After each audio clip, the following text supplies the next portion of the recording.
Meeting. We will be doing our roll call.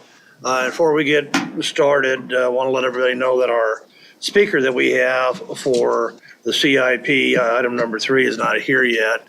So we'll move him down on the agenda and we'll go from that point. So at this time, may we have the roll call, please? Let's see. Commissioner Aldrich. He left. Here. Commissioner Johnson. Commissioner Miles. Commissioner McKay. Here. Commissioner Warren. Here. Commissioner Nix. Here. Commissioner Fry. Mr. Chair, you have a quorum. All right, and thank you. Thank you very much.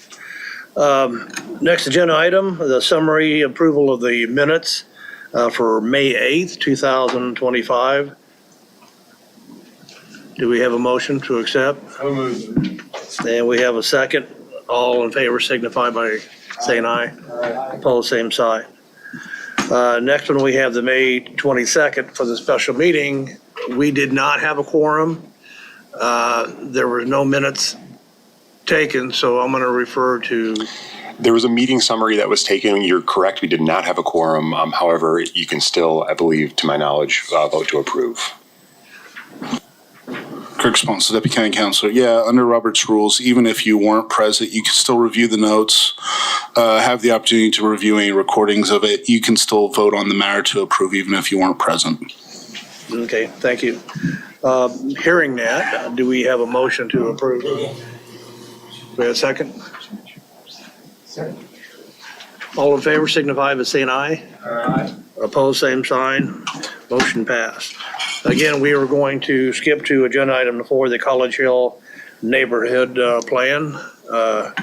Mr. Justin, you're up, sir.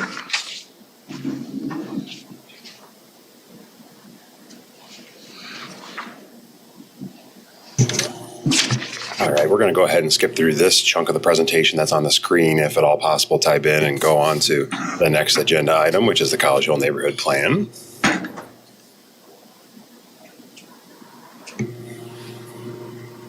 Excellent. Thank you. Good morning, everybody. Justin Constantino with the Planning Department here to talk about the College Hill Neighborhood Plan. This item was originally on the Advanced Plans Committee agenda May 8th, and we heard it then. We heard it again at a special meeting on May 22nd. I'm here again to present this item. Next slide, please.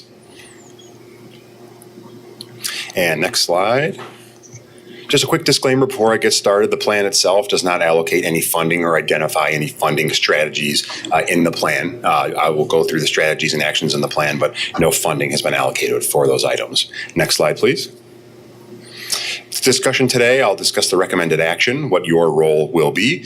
What is a neighborhood plan? Just a brief background on that, some background on the College Hill Neighborhood Plan, the College Hill neighborhood itself, talk about the community engagement process throughout the plan, go through the plan recommendations, kind of give you an overview of what's actually inside the plan, discuss implementation, what would happen after the fact if the plan is indeed recommended for approval, and then the general approval process timeline, kind of where we're at schedule-wise. Next slide, please. So the recommended action for this morning, next slide, is for recommending to the full MAPC that they approve a resolution adopting the College Hill Neighborhood Plan as an element of the comprehensive plan. Recommend that the governing body approve an ordinance adopting the College Hill Neighborhood Plan as an element of the comprehensive plan, and recommend that the Board of County Commissioners approve a resolution adopting the neighborhood plan as an element of the comprehensive plan. Next slide, please.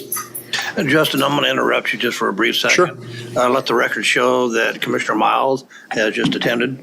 Thank you, sir. Thank you. Briefly, I'll go into what is a neighborhood plan. Next slide, please. It is an amendment to the comprehensive plan. As I mentioned before, our existing Community Investments Plan 2015 to 2035 is the comprehensive plan. It offers guidance and vision for specific neighborhoods or areas. It's a local planning document created by residents and local governments to guide development and improvements into the future, and it outlines a vision for the neighborhood's future, address existing issues and needs, and provides recommendations for a desired outcome. Next slide, please. A little bit of background on the College Hill neighborhood itself. Next slide, please. The neighborhood is bounded by Hillside Street to the west, Central Avenue to the north, Oliver Street to the east, and Kellogg Avenue to the south. Douglas Avenue bisects the middle of the neighborhood. Next slide, please. This demographic data is in the front portion of the plan. I'll just provide a couple brief statistics this morning. It's home to approximately 5,000 residents in Wichita, located approximately 2.5 miles east of the Arkansas River and the Wichita Central Business District. Just over 2,300 households in the neighborhood with a median household income just over $83,000. 70% of residents over the age of 25 have a bachelor's degree, and the median age is 34 years old. Next slide, please. A little bit of background on how this whole process got kicked off. Back in March of 2023, the city released a request for proposals. And then in August of 23, we reached an agreement with RDG Planning and Design to assist with the process. In November of 2023, a 16-member steering committee was appointed by the city council. Next slide, please. Community engagement, the most important aspect of this plan. Next slide, please. The community kickoff event began on March 25th, 2024 at Grace Presbyterian Church. Every resident in the College Hill neighborhood received a postcard regarding the event. Very well attended, over 150 attendees. The session itself was broken up into two distinct categories. One was kind of a come and go as you please. The first hour of the event had several board comments around the room, and folks could walk around and discuss strengths and challenges that the neighborhood is currently facing. And then the second portion of it was a roundtable discussion led by staff and steering committee members to dive into those issues a little bit further. Next slide, please. The board engagement comments specifically focused on several different topics, including land use and zoning, housing, parks, pools, and recreation, community cohesion, schools, and those items were posted around the room. Folks were given Post-it notes and comment cards, and they could walk around, discuss those, and provide comments that way. Next slide, please. The roundtable discussion, as I mentioned before, led by steering committee members, staff, people at each table were given 4 questions. What makes College Hill a great place to live, work, and play? What are College Hill's biggest challenges today and in the future? What would you like to see improved or changed?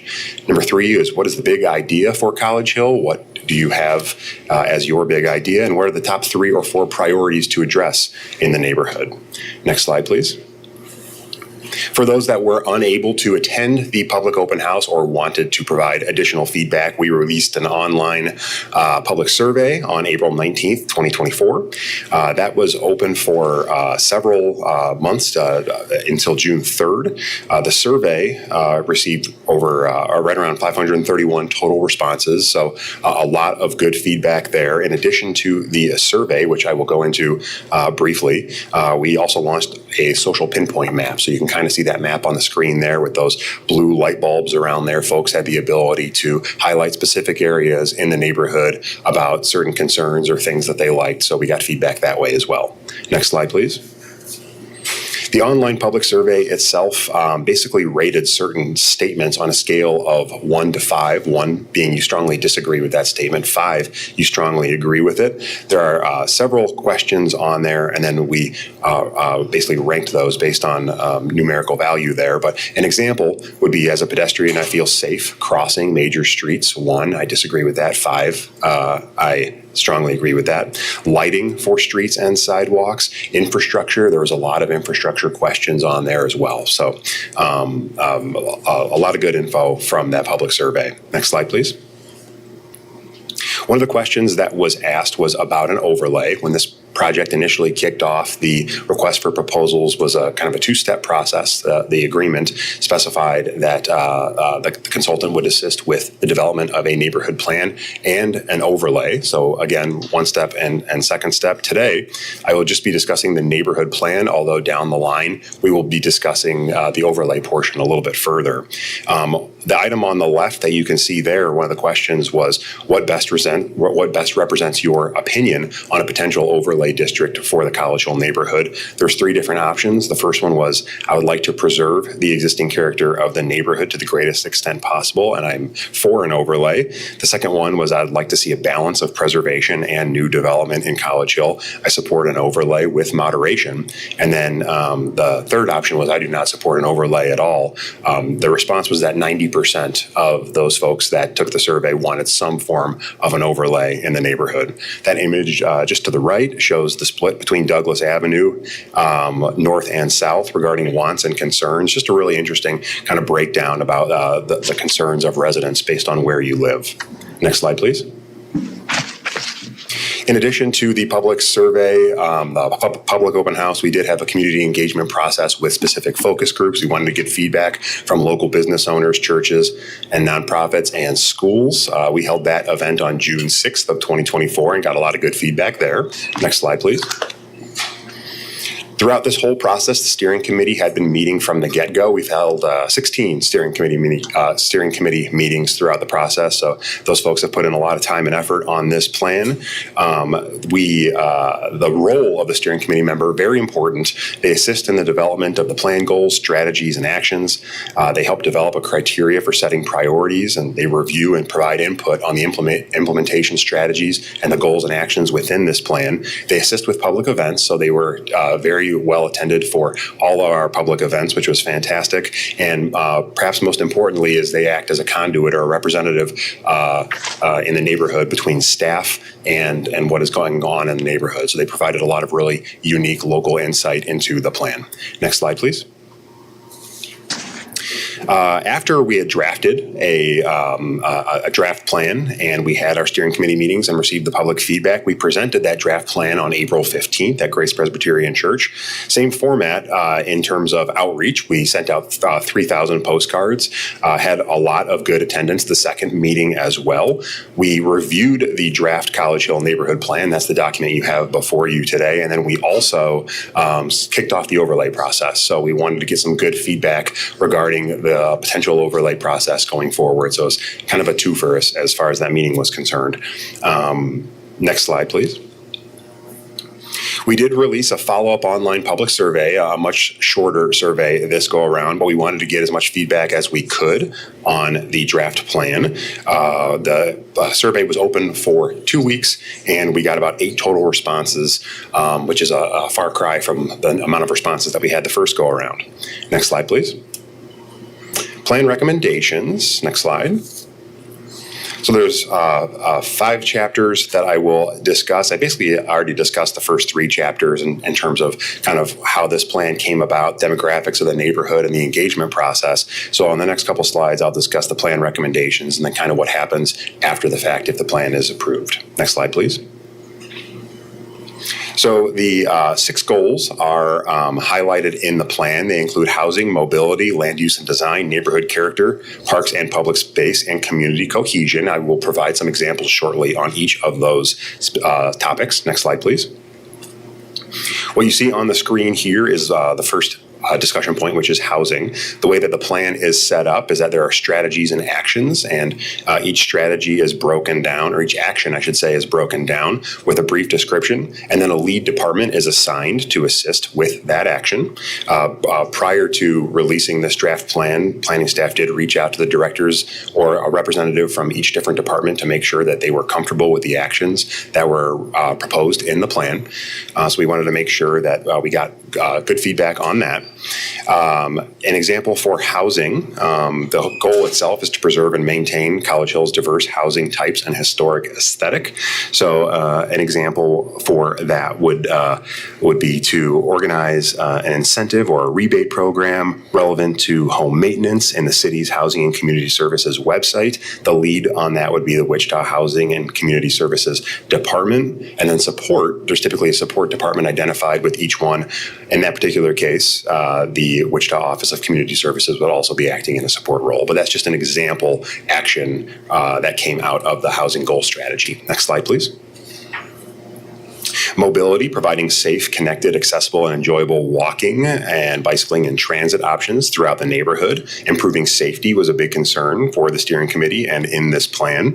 An example would be to apply for funding to create a sidewalk maintenance and improvement plan for the College Hill neighborhood. The lead on that would be the Public Works and Utilities Department, with the College Hill Neighborhood Association and the Planning Department acting in a support role. Next slide, please.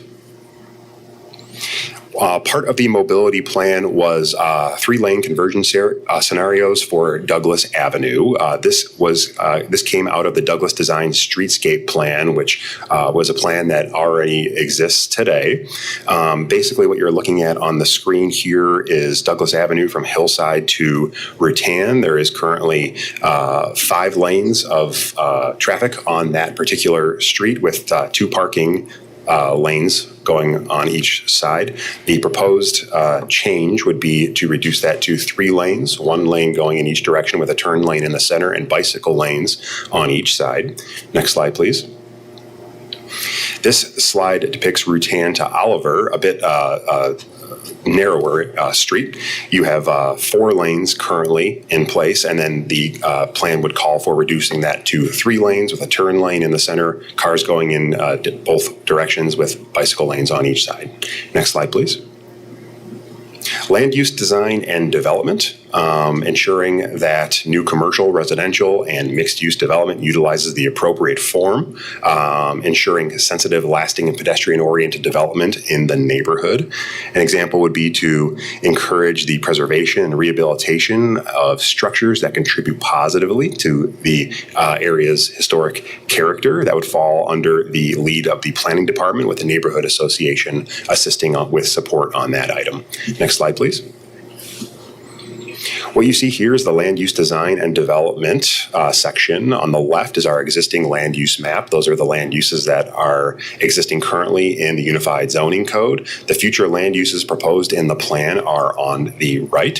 So what the plan recommends are new future land uses specifically for the College Hill neighborhood. However, these proposed land uses will not trump what is in the Unified Zoning Code. It's just an additional tool for planning staff and for the development community to look at the future land uses recommended in the plan. There are a couple unique land uses in there, including neighborhood commercial. If you're familiar with the neighborhood, you'll know that several homes that were businesses along Douglas Avenue that were previously homes were converted into businesses. That's something that the neighborhood wanted to preserve. So the neighborhood commercial future land use designation kind of identifies that. That's just an example of one of the things that came out of that.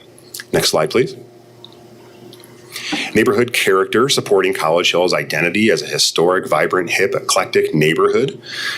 Maintaining and restoring historic brick streets is an example strategy that came out of that section. One of the items on there would be to remove the concrete repair patches on brick streets and replace them with brick. Again, a lot of the sections with maintenance, a lot of the actions with maintenance, the lead is the Public Works and Utilities Department on that. Next slide, please. Parks and public space enhance College Hill's parks and recreational amenities, ensure that the park and pool provide quality recreational opportunities and encourage utilization now and into the future. An example would be to explore opportunities to fundraise for park improvements through the neighborhood association. The lead on that would be the Park and Recreation Department with the neighborhood association as support. Next slide, please. Community cohesion fosters safe and friendly, welcoming, inclusive environment. Improving safety and security was a big strategy in this section of the plan. One of the examples would be to conduct a lighting assessment for streets and parks to identify areas of deficient lighting. That would fall under the lead of the Public Works and Utilities Department with support from the Police Department in that particular example. Next slide, please. Plan implementation. Next slide. So if this plan is recommended for approval and ultimately approved immediately, it would be used again as a tool for the planning staff and the development community. If there was future development in the neighborhood, staff would reference the College Hill neighborhood plan in forming a recommendation for staff reports. Further on out from that, it's going to require collaboration from the planning department and all other departments, including the neighborhood association, steering committee members, and community stakeholders. Next slide, please.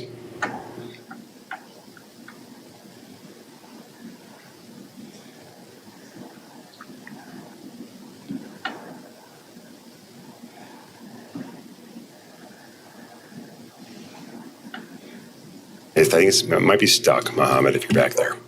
Yeah, it might be broken. Put another quarter in it. If that's a problem too, I could probably do it by memory at this point. So I can just keep rolling. But I believe the next step would be the implementation portion just beyond the staff reports. But really, the next step would be staff having an annual implementation program for this plan. This is something that the planning department, this would be new, and it would be a historic implementation program, not just for the College Hill neighborhood plan, but for all neighborhood plans, all existing neighborhood plans. And the goal would be to continue to work with different departments. Sorry, it's a little trippy up here. But work with departments on an annual basis to make sure that the strategies and actions identified in the plan at least are being looked at on an annual basis, and for future potential budget projects to make sure that those are included. or at least discussed or considered on an annual basis. So we will have, hopefully, if all goes according to plan, an annual implementation report that we can share with all of you on a regular basis and members of the public. So at the very least, if the projects aren't necessarily getting done, people can look at the status of those projects and kind of see where they're at. So a lot of these older plans, people want to know kind of what the status of those are. So we plan on taking all of those plans and providing some good feedback on an annual basis. As far as approval goes on this particular plan, it is scheduled for, it was a pretty big week for the College Hill Neighborhood Plan. On Monday, we presented this at the District Advisory Board meeting. The DAB 1 did recommend approval with a vote of 6-0 on this item. We presented this at the College Hill Neighborhood Association on Tuesday. So you are all hearing it again this morning at Advanced Plans. If recommended for approval, we will hear it again. You'll see me again this afternoon at the full MAPC meeting. So that's kind of the recommendation schedule. So again, your role is to discuss and make a recommendation to both the MAPC, the City Council, and the Board of County Commissioners regarding this plan going forward. Hold on. Before we get to that point, are there any questions for Justin relating to this plan? So Justin, I don't have a question specifically related to this plan, just a question, a couple of requests, I guess. Sure. One is, I would like to have a list of the neighborhood plans that currently exist and when was each last updated. Sure. And then I'd also like to have an idea of the cost associated with creating a neighborhood plan. Certainly. We can certainly provide that. Commissioner Warren? Justin, once a plan is approved, is this going to be easily downloadable to folks at home? Yes, it should Either be. in whole or in part? Yep, currently on our webpage now, wichita.gov/College Hill, the draft plan is posted on the webpage, so it will be easily downloadable ideally. And then, of course, we'll have a couple physical copies always available at the office. Any additional questions? I got a couple of quick questions, and it's actually piggybacking off Commissioner Miles. Can you let us know, you don't have to do it right at the second unless you know, but can you let us know exactly what the cost to develop this particular plan, since I guess started working on it actually prior to 2023, because it just doesn't just pop up like that, and to where we have now, how much time, how many dollars has been spent, with the 16 various meetings and everything else on this thing, public meetings. I would like to know, just to get out of curiosity, what does it cost to work on it, to develop these plans, not the final implementation, but what does it cost on here? Yeah, it's a great question. And the other thing that it's always bothered me, whether it's so, relating to this plan or the city, anytime that we come across streets, which I love, that are the brick, and whether there's maintenance or whatever, they need to R&R that and put it back in kind the way it was, instead of going back and putting the concrete like they've done on Douglas and gone over in the College Hill area, because eventually you're going to have to go back and fix that. And now you just increase your dollars. Right. It would seem to me that it would make more sense, to replace it in kind on end, instead of creating more of an issue for it. So Sure. Yeah, I appreciate that comment to hopefully answer your question regarding the contract. The contract that was approved back in August of 2023 with RDG Planning and Design, the budget for that was $50,000. So that was the initial contract that we agreed to with RDG Planning and Design. We did amend that contract later on. We had additional steering committee meetings that took place, and then the overlay portion of the plan, we're still working on that. So we did have an additional contract amendment for an additional $15,000 later on. So the total project value is $65,000. Okay, but Justin, that's only tied into, and correct me if I'm wrong, but that's only tied into the consultant. How much time has staff put into it on that? Is that included in that, or is that a separate? One of the things that we do to try and kind of keep costs low, I think, is to have staff members take the lead on a lot of these different projects. So, things like the public open house meeting, the public consultant typically attends those meetings. But one of the things that we did as the steering committee meetings, as long as we started having more meetings, was to really have staff facilitate those. It gives the consultant a break. And at this point, staff is very familiar with the plan and the contents therein. So we definitely kind of took the lead on a lot of these steering committee meetings, or in some cases, the consultant would attend those meetings virtually to keep down travel costs as well. So I would say that the Advanced Plans Division certainly has put a lot of time into this plan, but at the same time, we're working on other projects too. Well, true, but you still got a lot of costs involved in printing and, and brochures and everything else. So Sure. You have to include all that when you figure out the actual cost of working on something. Yeah, we can take a bit of a deeper dive potentially on some of those I don't think you're ancillary working costs. for free on it. Scott might be, but I don't think you are. So, okay, is there any additional questions? If not, I'm going to open this up for public comment. If there's anybody who'd like to speak on this, you have 3 minutes. Please state your name and your address for the record. Jack Patton, 337 South Rutan, Wichita, Kansas. President of the Neighborhood Association. Actually, it's kind of short. Just a minor tweak to the report of the first meeting, according to the church staff that put on the meeting, provided the facilities. Their estimation was close to 400, because it wasn't until about an hour into the meeting that somebody decided, well, maybe we should have a sign-in sheet. So officially, on the little sign-up sheet we had, but according to the church folks who were kind of keeping track of numbers in there, it was more around the neighborhood of 400. My position, I don't know your questions, so if you have any questions amongst yourself or to us that you need any clarification, I can answer those at a later time. Thank you. Thank you. Is there anyone else?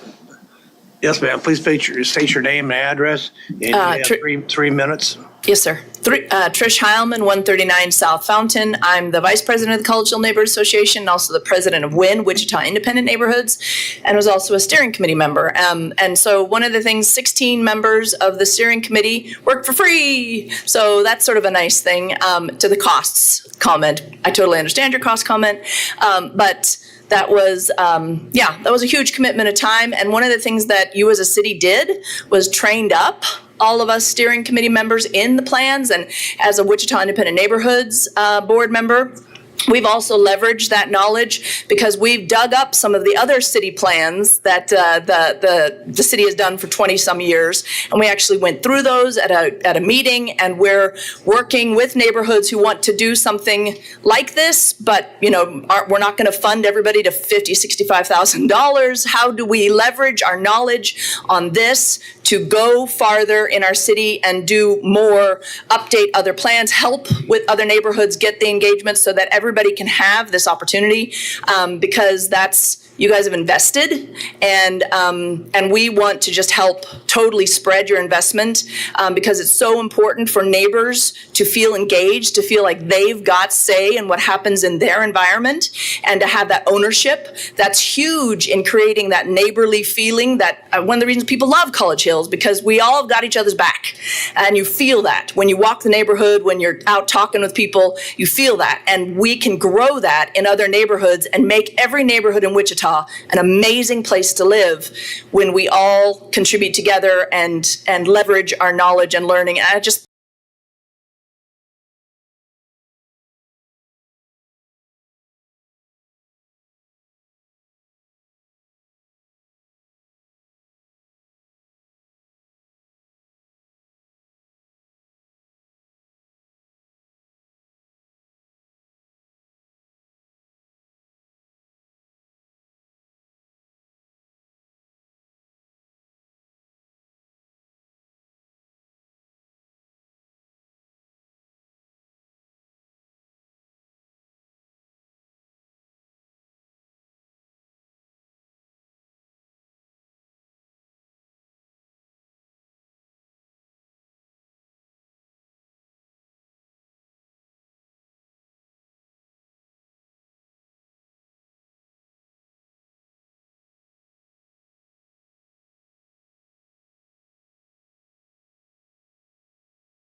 What I can do is pull up your presentation.